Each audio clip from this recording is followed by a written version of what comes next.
On Martin Luther King Jr. Day, the Raptors lose a close one to the Miami Heat, 104-99. I'm Randy Urban, and this is Raptors Night Cap.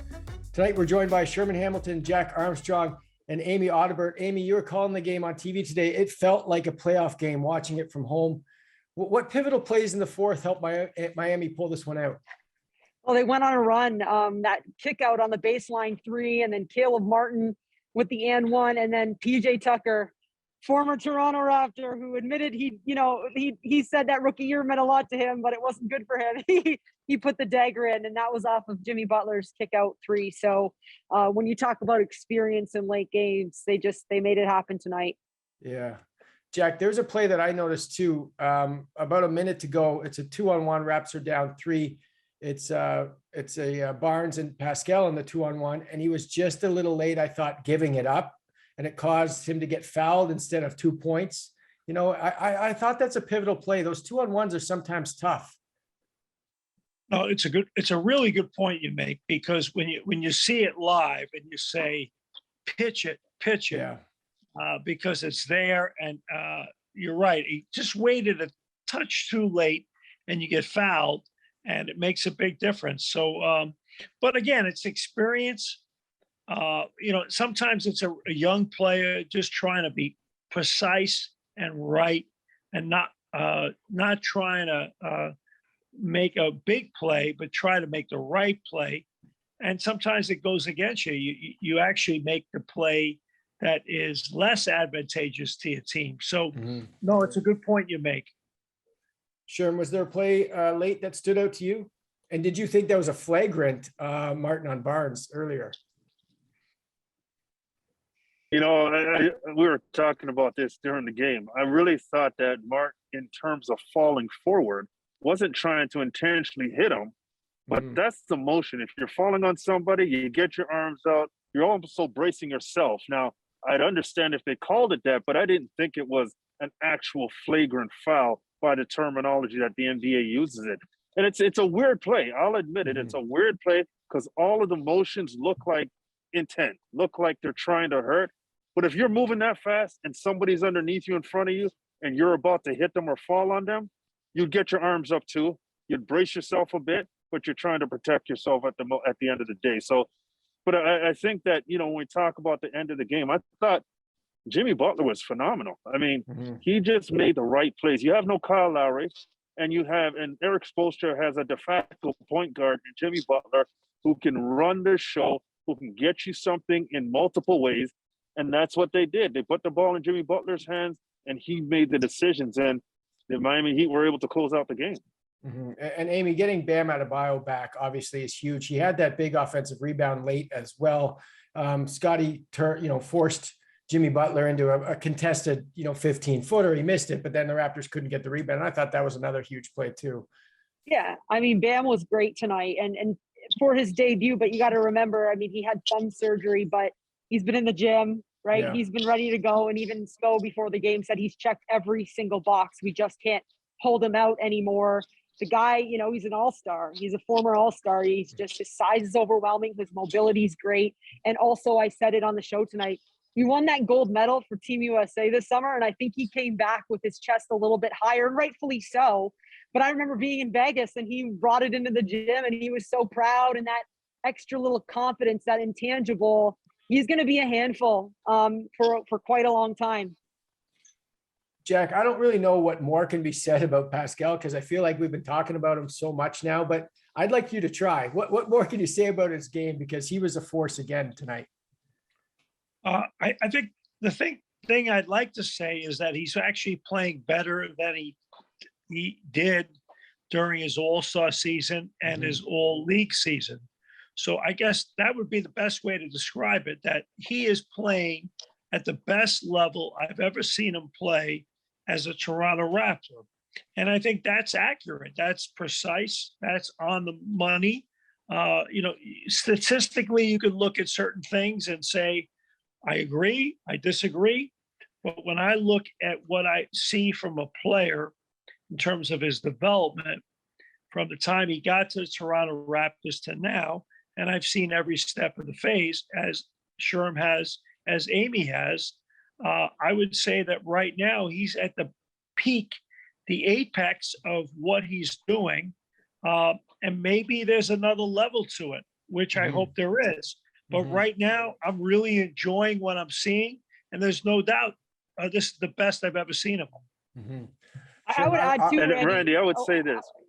We all want to talk fast now. ahead. Go ahead. No, you go ahead, sure. Go ahead. No, go ahead, Amy. I'll tag on what you say. Go ahead. Okay, all right, fine. I would just say this too. I think he's just the most confident facilitator right now, which sounds funny, but he's got his head up all the time. He's constantly surveying, and he's not scared to give up his good shot for a better one. And I think that everybody else is just really enjoying playing with Pascal because of how much attention he draws. But then again, he's such a talented passer. I mean, he's got the size and the length, but now again, the confidence to use everybody around him. That's maybe been one of my more just favorite parts of watching him this past really month or so, is just the way he's getting everybody involved. Your turn, Sherm. Give us more.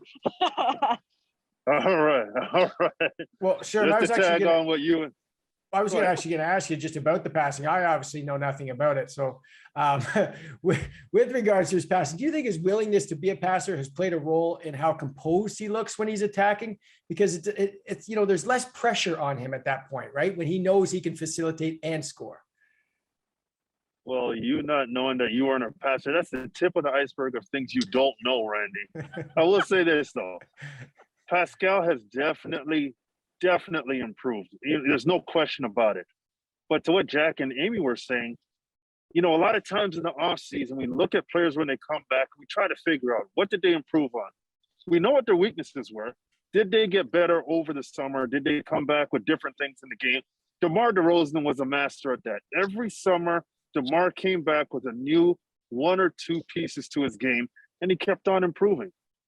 Pascal couldn't do the physical part of it because he was injured.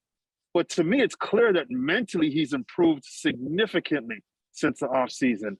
And that's a tougher thing to see because we try to quantify it with stats. But as both Amy and Jack were saying, he's doing a great job being able to understand the spatial awareness, the other 9 players on the floor, more importantly, what the play calls for with what's happening with his players, his teammates. And there's where the assists come. He understands and he sees more. That means he's improved from the neck up. And sometimes we look too much at the neck down improvements. The neck up is very important. I'd just like to make one point, Randy, and that is, you look at the fact that you look at the majority of the minutes that would shoot up at the Raptors tonight, it was a 6-man operation.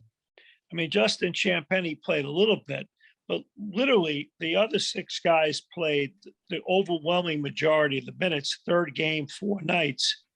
And if you look at a guy like Pascal Siakam, and if you don't have those secondary guys around you, it becomes that much harder to get assists. So the fact that he is, his assist numbers have gone up, and yet in some ways, you've had games where Gary Trent Jr. is not available. Scotty Barnes played tonight, but hasn't been available. And Mihailuk, Watanabe, just go down the list, have been inconsistent, ineffective.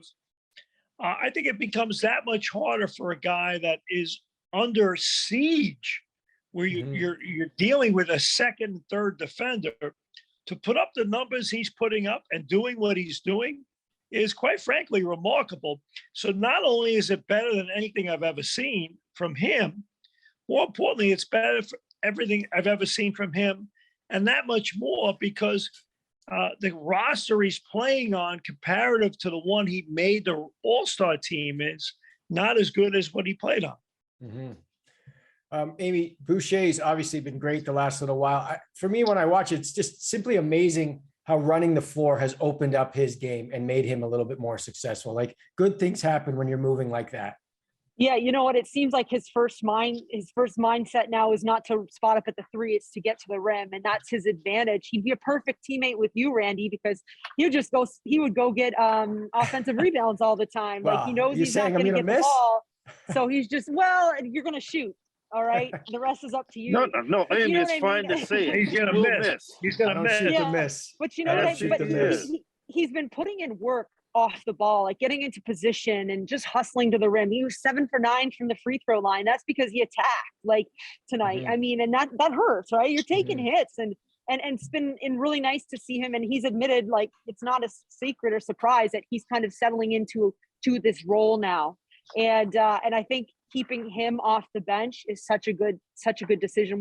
When Nick Nurse has been kind of having to struggle with the lineup in terms of guys in and out, just keeping Chris off the bench and keeping him steady in that role, that's really nice consistency. And Sherman, what'd you think of Precious? Go ahead. Can I just touch on Chris Boucher for a second? We all know this. A lot of times players say they accept their role, but deep down in their core, they don't accept their role. They want to do what they can do, and they want to sometimes force their will on a coach to let them realize what they can do. Chris Boucher, he had some moments like that early in the season, but you can see now that he has complete and total buy-in to what this team needs from him. And it's not stand out there and shoot threes, although he can do it, but he understands the hustle, the boards, the defense. They're leading to offensive opportunities anyway. And now we're seeing a more balanced approach on the offensive end from him. He's not just jacking threes. He's around the paint. He's faking the threes, taking it to the basket, making plays. So he has completely accepted his role, and now he's reaping the rewards of that. Guys, for overtime, we're going to do this. We're going to grade the team. So I want you to think about this while I pose this question. Jack, I'm going to start with you. We are at the official halfway point of the season for the Raptors. What's the biggest surprise you've seen in the first half? And then give me a grade. I'm going to say B+ for a grade. Okay. Because they're 21-20, they have a winning record. And based upon the fact that they've had the COVID outbreak, and a lot of the teams have had that as well, almost all of them. But more importantly, they've had a tremendous number of injuries. To be where they are right now, and of the 20 losses, I would say overwhelmingly, they've been really competitive, kind of like tonight, in most of those games. I have a good feeling about this team. I enjoy watching them. They're fun. So, like, to me, my core is like, I'm having fun. I enjoy this season. I'm having an enjoyable season watching this team. And I guess the story would be that I look at the Kyle Lowry going to Miami, and here we are tonight, the Raptors playing Miami. Unfortunately, Kyle couldn't play. But I think sometimes it opens the door for guys to grow. And deep down, I think it's probably the best thing for everybody. You know, like, the best trades are the ones that benefit both. And you can argue about what the benefit of the trade is and all that, whatever. You can get all into that. I'm not going to get into that. What I'm going to get into is the fact that Kyle Lowry was technically traded to Miami, and you look at the growth of OG Anunoby, Pascal Siakam, and Fred VanVleet, and them kind of stepping out of the shadow and taking the next step has been significant, really positive. And these guys all have rings on their finger, and there's a reason why they have rings on their finger. And if the secondary players for the Raptors can take another step right now in the last 41 games, this team's really fun to watch. I'm having a fun time watching this team. Amy, I'll pose it to you this way. Give me a grade as well. And then which bench player do you think is an X factor if the Raptors are to make the playoffs? Well, I was going to say B, because I think they have so much more room and places to go here. And also just when you look at the stuff that they put up with, I mean, it's crazy. I think the OG injury was just, really hurt them there for a while. And, the bench players. Okay. Well, I mean, obviously on top of Chris, and it's hard to answer because I think Precious would be coming off the bench too if Kem didn't just get hurt. But I think they said 10 to 14 hopefully days on the timeline. I think Utah. I think getting Utah back, because he brings energy and he just goes and goes and goes. And sometimes when you go to your bench, it's just for 2 minutes of like energy, just hustling everywhere. And I'd really like to see him, get back into the rotation and find some rhythm here. Sherm, last one. What grade and where do you think they can finish? Wow. I give them a B too. Yeah. I think this team, as everybody has said, has overcome a lot. And some really impressive things are they're leading the league in offensive rebounding. That's really impressive when you look at this team a year ago in terms of how they were on the glass. And they're so active with deflections and turnovers and scoring off turnovers. Those are great tenets for success and long-term success. So they've got room to grow, but those are great things. At the end of the season, I mean, I think this team could get as close as fifth in the East.